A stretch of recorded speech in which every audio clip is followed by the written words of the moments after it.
Sizi qeyri-hökumət təşkilatlarına dövlət dəstəyi agentliyi və sənəddə fəaliyyət göstərən ana köyün ekoloji problemlərin öyrənilməsində kömək ictimai birliyi adından salamlayırıq.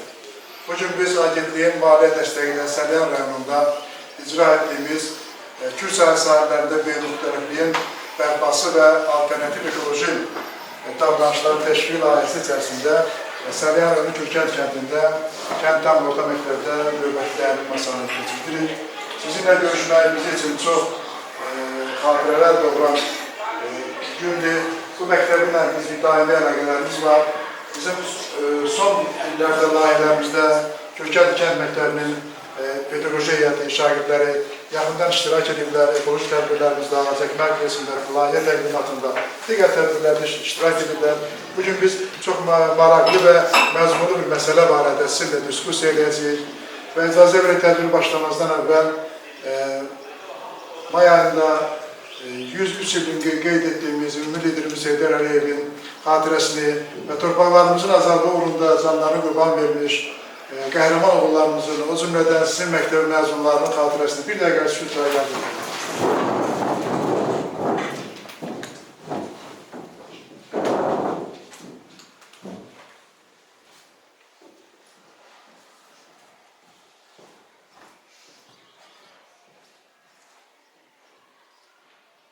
Allah rəhmət etsin.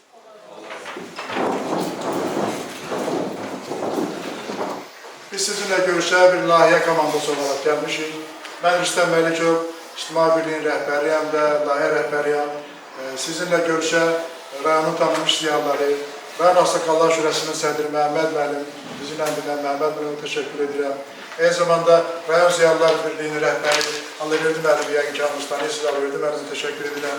Və bu tədbirin ərsəyə gəlməsində bizə yaradılan şəraitə görə rayon icra hakimiyyətinə, Şirvan Regional Təhsil İdarəsinə və Nahiyyət Sizin Məktəbi rəhbərliyinə özlərinin təşəkkür və minnətlarımızı bildiririk ki, ekoloji maarifləndirici işə bu qədər önəm verdiklərinə görə biz güman edirik ki, bizim gördüyümüz işin nəticəsi də bu kənd üçün xeyirli olacaq.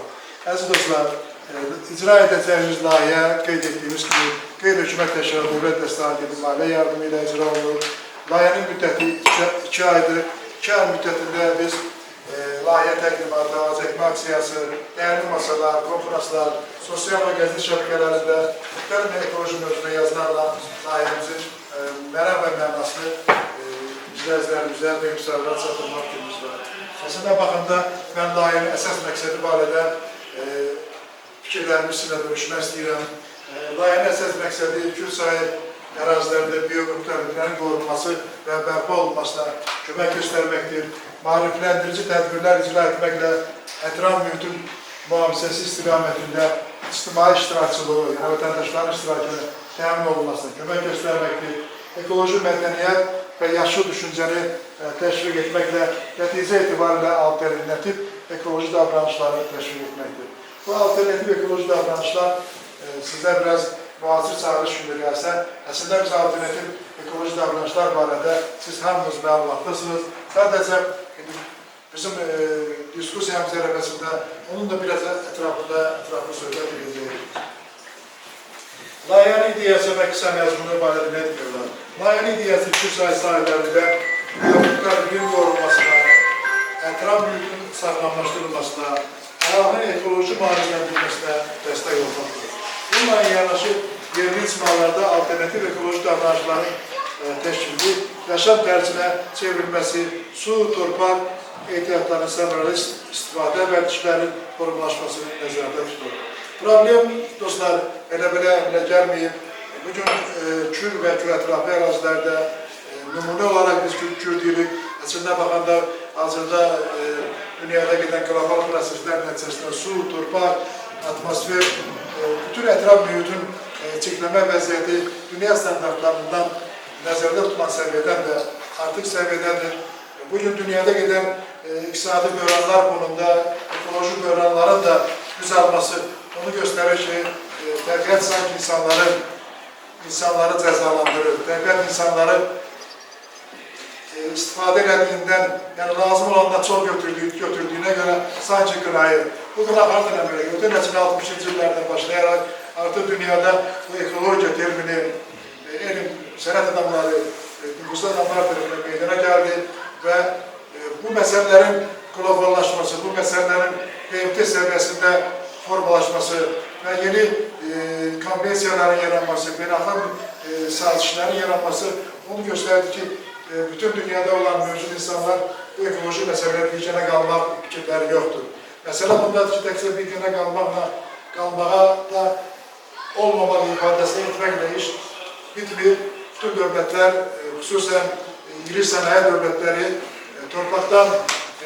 torpaq resurslarından, təbii meşə sərvətlərindən kifayət qədər artıqlamasına istifadə edən dövlətlər yenə də o meşə qırğınlarını, yenə də sudan səmərəsi istifadəni, təbiətə vurulan ziyanları, dənizlərə, göllərə atılan o negativ istifadə olunmuş durantıların miqdarını məqdar ki, artırmırlar. Bütün bunların fonunda indi hazırda dünyada gedən bu müharibələr, dünyada gedən atmosfer dəyişiklikləri onu göstərir ki, təbiət istiləşməyə doğru gedir, havaların da istiləşməsi gördüyünüz kimi sorumluluğun artması, insan səhətlərinə, təbiətin biomüxtəlifliyin məhv olmasına çox böyük mənfi təsir göstərir. Bəlkə siz, mən sual versəm, konkret olaraq biomüxtəlifliyin nə olduğunu bəlkə siz çoxlarınız bilir, bilən də yəqin bilir. Biomüxtəliflik deyəndə siz dostlar, biz təbiətdən nə canlılarla görmüşsə, bunlar hamısı biomüxtəliflik. Ev heyvanlarından, quşlarından, təbiətdə olan bütün əşyalardan, yerin altında, üstündə gəzən bütün canlılar hamısı biomüxtəliflər hesablanır. Yəni, elə hesab edib canlılar görəndə bəzi həşəratlar var ki, onlar məhv olub gedirlər. Suyun artması nəticəsində hazırda müəyyən ətraf ərazilərdə indi canlılar var, bəzi canlılar da məhv olub gedirlər. Təbiət öz-özünü nizamlamaya doğru gedirsə, insanlar bu nizamlamaya qarşı çıxmaqda haqq eləmirlər. Ona görə biz bugün sizinlə görüşməkdə məqsədimiz odur ki, siz hələ gəncsiniz, cavansınız. Nə baş verdiyini bəlkə də dərk eləmirsiniz. Biz də sizin kimi gənc olanda bu günün qırağında tutmaq meşələr var idi. Bu körpün ətrafında biz gəlib burada oynayardıq, balıqlar tutardı. İndi kürdə balıq deyəndə çoxlarız bilmir ki, kürdə hansı balıqlar olub. Məlumat üçün deyim ki, bizim ülke çayımızda 15'e yaxın növdə balıq olub. 2018-ci il, 2010-cu illərəcəndə bəzi balıq nümunələri qalmışdı. Nə təəssüf ki, indi bu mövzu danışmaq yersiz olur. Onunla belə dövlətlər, yəni Azərbaycanda da var, balıq artırma müəssisələri yaratmaqla dənizlərə, okeanlara, çaylara yeni bir balıqların atılmasını təşkil etməyə çalışırlar. Təəssüf ki, bu da biomüxtəlifliyin təbii şəraitin olmaması və insanların yerində bırakan neticəsində bu atmosfer bu təbiətə vurulan ziyanın qərb etmək mümkün deyildir. Sadəcə indi biz gəncsiniz və biz bugün layihəmizə alternativ ekoloji davranışlar təşviqin məsələsini qoymuşuq və arzu edirik ki, bu ekoloji davranışlar indi mən bir daha səsləndirəcəm sizdən. Bu mənada siz alternativ ekoloji davranışların nə olduğunu bir daha siləcəksiniz. Olması və mühafizəsi istiqamətində çox üsullar var. Yəni, o deyim ki, Azərbaycanda dövlət səviyyəsində bu sahədə aparılan milli proqramlar, layihələr var. Hazırda Bakı şəhərində bu 13 beynəlxalq BMT-nin tədbiri keçirilir. Dünən yoxsa mən də dostlarım orada iştirak eləmişəm. Bu yarlıq da orada mənə bir xatirədir. Söhbət indi neydən gedir? Söhbət ondan gedir ki, dünyada məsuliyyətindən asılı olmayan bütün insanlar evlə təmin olunsunlar. Yəni, yaşından, işindən, məsuliyyətindən, necə deyil, maddi imkanlarından asılı olmayan. Hamıya evə malik olsunlar. Lakin müasir evlərə də yanaşmada, müasir şəhər salmanın da indi dünya standartları meydana gəlib. Bütün mütəxəssislər bugün 50 il bundan sonra evlər necə olacaq, onun təbii şəraiti necə olacaq. Bütün bu məsələlərdə ekoloji məsələlər önəmli rol oynayır. Yəni, evlərin ətrafı, evlərdə kommunikasiya, işıq, enerjisi, digər məsələlər ekoloji təlimlərə cavab verməlidir. Ona görə də Azərbaycanda nə yaxşı ki, Cənab Prezidentimizin səyi nəticəsində Dağlıq Qarabağda azad edilmiş torpaqlarda azad kənd, ağıllı kənd layihələri icra olunur və bu da dünya standartlarında bizim tövbələrimizdən biridir. Mən alternativ ekolojik layihələr barədə sizə qısa məlumatlar verirəm. İlk növbədə bu davranışlar hamımıza aiddir, enerji istehlakının azaldılması barədədir. Hazırda biz oturduğumuz otaqda görürsünüz ki, göydə işıqlarımız yanır. Təbii ki, biz bu işıqlarımızı söndürsük də biz bundan istifadə edə bilərik. Əgər imkan varsa biz işıqlarımızı söndürək. Görə ki, özümüz də layihə tətbiq edə biz işıqlara qənaət eləməyə çalışırıq. Kimsə işıqları söndürmək üçün onu zəhmət olmasa söndürür. Söndürür. Biz seviyoruz ki bizden çəkicəmanı olmursa bu işıq. Görürsünüz, evdə də artıq işıqlara, həyatda küçədə artıq işıqlara münasibətdə mən güman edirəm ki, biz yerinə gələ bilərik. Keçmiş o sarı işıqlardan, daha çox enerji işıqlardan imtina eləməklə bu ağır işıqlara bunaydır. Müasir terbiyyəlisiyondan nəsə bilən müasir adları var, bu lampalarda istifadə edilməyə bilər. Təkcə bununla beraber mümkün olan yerdə artıq güneş enerjilerinden istifadə etmək lazımdır. Hazırda da ölkəmizdə güneş enerjilerinden yaşıl enerjiyə keçid prosesi gedir və Azərbaycan bir çox dünya ölkələrində məhz bu yaşıl enerjinin daşıyıcılarından gözləri çevrilməktedir. Eyni zamanda suyun yəni qənaətlə istifadə olunması, sudan səmərəli istifadə olunması, hər yuyanda, sanitar işlərdə, bu işlərdə sudan qənaətlə istifadə olunması, nəqliyyat sahəsində. Siz gəlsiniz, təbii ki, evdə çox adamımızın, hamımızın maşını da var və çalışırıq ki, biz bu maşından nəqliyyat az istifadə edək, ictimai nəqliyyatdan daha çox istifadə edək, velosipeddən istifadə edək və bunu bizim həyat normamıza edək. Sulantılardan düzgün idarə olunması. Siz istəmin, ötən tədbirlərimizin birində məktəblər sual verirlər ki, mənim Sarıyanda bir ildə nə qədər zibil çıxır. Belə bir diskusiya şəraitində mən onlara məlumat verim, gündə 20 ton Sarıyandan zibil çıxır. 20 ton. Hələ kəndlər bura daxildir. Kəndləri də hesablasız, yəni kifayət qədər böyük miqdarda zibil çıxır. Bütün bu zibillərin minimum endirilməsi üçün politerin kisələrdən, politerin qablardan istifadəyə dair insanlara xüsusi münasibət olmalıdır. Parça çantalardan istifadə edilmək olar, digər məsələlərdən ekoloji təmiz məhsullara üstünlük verməlidir. Yəqin ki, sizin kənd yerində siz çalışın, öz həyatınızda yetişdirmiş məhsullardan qidalanmaq. Bu istixala məhsullarından istifadə etməyə çalışıyoruz. Gəlsiniz, özünüzün ekoloji tələblərinizi ödəmək üçün yerli məhsullardan istifadə edin. Sonda onu deyə bilərəm ki, ekoloji davranışda o vaxt səmərə verə bilər ki, biz immunilikdə, ictimai immunilikdə bu məsələlərə münasibət bildirək. Ekoloji məsələ problemi əldə məsələ deyil, ictimai məsələdir. Mən bu qədər sizə o məlumat verdim. Ona görə çayızın hissəsi bizimlə söhbət edərək, layihə komandamızın digər iştirakçıları da sizə öz məsləhət və tövsiyələrini verəcək. Ona görə zəhmət olmasa sizdə hansı sual doğarsa bunu bizə yönləndirməyə çalışın. Məktəblidə Məhəmməd Ağayev rayon Ağsaqqallar Şurasının sədri. Təbii ki, bugünkü bu layihənin mahiyyəti haqqında Rüstəm müəllim ətraflı məlumat verildi və siz olmadığınız keçənləri, sizin yaşda olan, sizə yuxarısında olan şairlər keçənləri bu tədbirdə iştirak edirlər. Təbiəti qorumaq hamımızın borcudur. İstər məişətdə, istər məktəbdə, istər istihsalatda, istər kənddə, hər yerdə hamının borcudur. Çünki bu elə bir sahədir ki, bunun sərhəddi yoxdur. Bunun sərhəddi yoxdur. Bu günləri mən bir məsələni qeyd edir Rüstəm müəllim ki, ekoloji təmiz, ekoloji saf və zərərsiz qidalardan istifadə edilmək. Bu günləri istərsə mən videoda baxırdım, bu çəylə ilə bağlı nələr danışdı.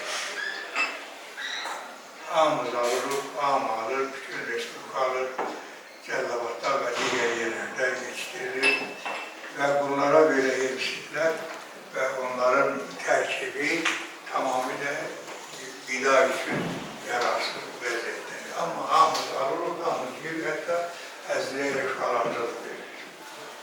Sədri, əməkdar müəllim alıverdi mən, alıverdi bilir. Bu günləri biz bir layihəni həyata keçirməkdə ənənəvi olaraq, atladım ki,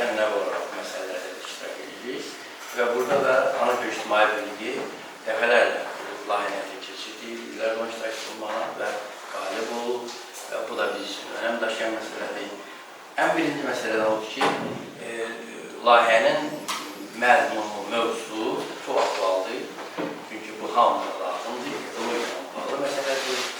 Dünya bizim evimizdir. Azərbaycan da onun bir parçasıdır. Salyan onun bir ürək hissəsidir. Kürkənd də onun bir nöqtəsidir. Ona görə də biz elə qlobal məsələdən yarışanda evin içindən başlamalıyıq. Məktəblilərə demək də məqsədir. Bizim gələcək vətəndaşlarımız, gələcək bizim fikir daşıyıcılarımız, gələcək Azərbaycanı təmsil edən şəxslər sizlər olacaqsınız. Biz öz missiyamızı təcrübənə toplayıb gəlmişiksə, biz təcrübəni bölüşməli istəyirəm. Siz də bu təcrübəni qavazlanaraq və gələcəkdə xoşbəxt, azad yaşamaq üçün müstəqil Azərbaycan möhkəmlənməsinə rağmen bütün sahələrdə sərbəst fikir yürütməyi və yüksək səviyyədə intellektə malik olmağı və yüksək səviyyədə təhsil almağı özü bilinir. Aşağı köçən məktəbin dil ədəbiyyat müəllimiyəm. İlk öncə xoş gəlmişsiniz. Hər il olduğu kimi bu ildə bizim məktəbimizə təşrif buyurmuşsunuz. Nə qəşəng, nə gözəl. Uşaqları maarifləndirdiyiniz üçün təşəkkür edirik. Məktəb adından, öz adımızdan. İlk öncə deyərdim ki, Kür kənarında yaşayıb, uşaqların əksəriyyətinin evləri Kür kənarındadır. Yəni, Kür sahili kənarı yaşayış yerlərindədir. Bəli, bu günləri Kür öz mənzərəsindən çıxıb, daşıb. Suyu boldur. Amma bir həm müəllim kimi istərdim onu deyim, bir də kənd sakini kimi demək istərdim ki, bu Kür inşallah yatacaq. Yəni, daşdığı kimi yatması da var bunun. Bu dezinfeksiya işlərinə baxan ya qurumlara müraciət edərdiniz. Yəni, çünki milçəklər var, çox belə uşaqlar, məsələn, bir də görürsünüz ki, xəstəlikdir, məktəbə gəlirlər, qaşınır, milçək dişləyib ya. Yəni, xəstəliklər hər halda bilirik ki, yəni Kür yatandan sonra malyariya xəstəlikləri çox olur.